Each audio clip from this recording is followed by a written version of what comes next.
In our previous video, we have discussed why should we conserve biodiversity under the chapter Biodiversity and Conservation.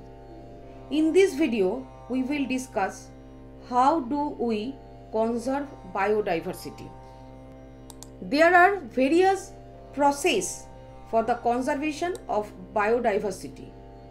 Broadly, they can be grouped into two categories. One is in situ conservation, another one is ex situ conservation. In situ conservation strategies give emphasis on the protection of whole ecosystem. Therefore, its biodiversity is protected at all levels. It means we save the entire forest to save the tiger.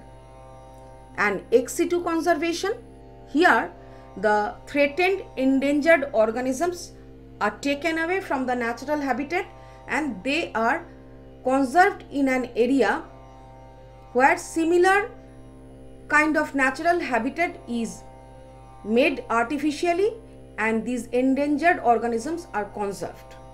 In situ conservation, under this subheading we will discuss hotspots and the protected area, and under the protected area we will discuss national park, wildlife sanctuaries, sacred groves, biosphere reserves, and under ex situ conservation we will discuss botanical garden, zoological park, seed bank or the pollen bank, gene bank, that is cryopreservation, and tissue culture.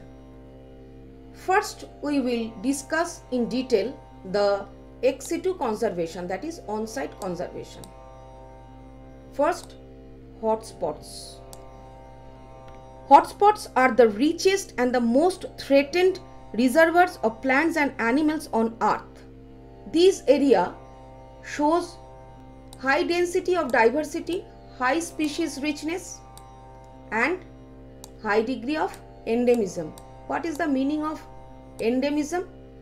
The species are confined to that particular region or the locality and are not found in any other localities or the places of the world.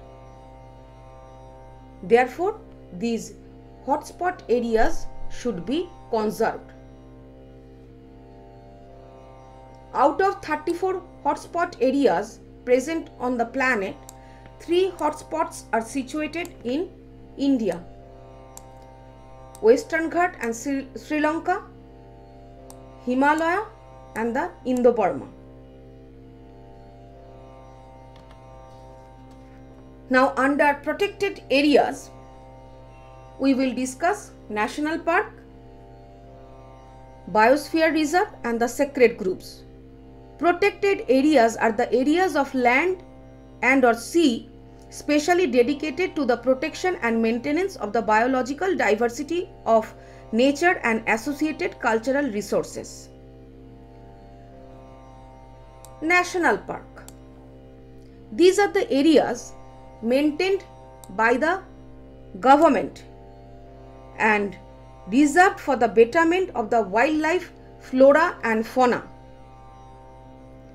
Gazing, felling of trees, habitat manipulation, cultivation are not allowed. Therefore, no human activities are allowed in this area. India has 104 national parks. It is the latest updated data. Kaziranga National Park is present in Assam. It is the largest wildlife sanctuary in India. We know the name of Jim Corbett National Park. That was the first national park established in India. Now the next one is wildlife sanctuary. These are the tracts of land where animals, fauna are protected from all types of exploitation and habitat disturbances, wherein tribal people are the integral component of this system. That is, collection of forest products, harvesting of timber, tilling of land a little bit allowed, that is limited human activities are allowed in this area, and it is controlled by government and the private organization. India has 551 wildlife sanctuary.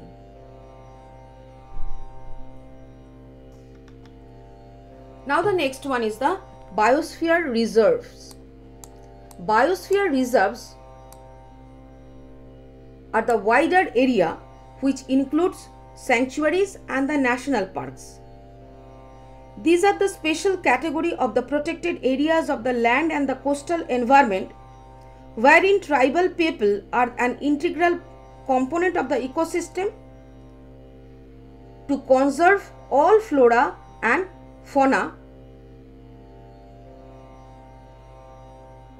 A biosphere reserve consists of core zone.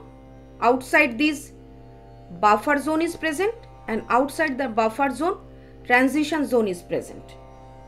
The core zone is protected, no human activities are allowed. Buffer zone is managed to accommodate greater research and the educational activities. Transition zone, the outermost part of the biosphere reserve, is an area of active cooperation between reserve management and the local people, wherein activities like settlement, cropping, forestry, recreation and the other economic uses continues in harmony with conservation of the natural organisms. So biosphere reserve is protected, but the limited human activities are allowed in the outer area, and in the buffer zone here it is allowed for the research and educational purposes. India has 18 biosphere reserves. It conserves all flora and fauna, therefore it conserves species diversity. Now the sacred groves. In many cultures, tracts of forests were set aside and all the trees and the wildlife within that area are protected by the local people, local tribes. They believe that these forests are God. So the government assigns the protection of this area to that local people, that local tribes. So there is a religion belief. They do not harm the forest, they do not cause any harm, rather they protect these areas, and in turn government allow them to get the benefit from that forest. They can collect dry woods or the fruits and the medicines, that the drugs from that region. In India, we find the sacred groves in Khasiya Jayantiya Hill in Meghalaya, Aravalli Hills in Rajasthan, Western Ghats region of Karnataka and Maharashtra, Sarguja, Chanda and Bastar areas of Madhya Pradesh. So I hope in situ conservation is clear to you, where the entire ecosystem is protected in natural condition. Thank you.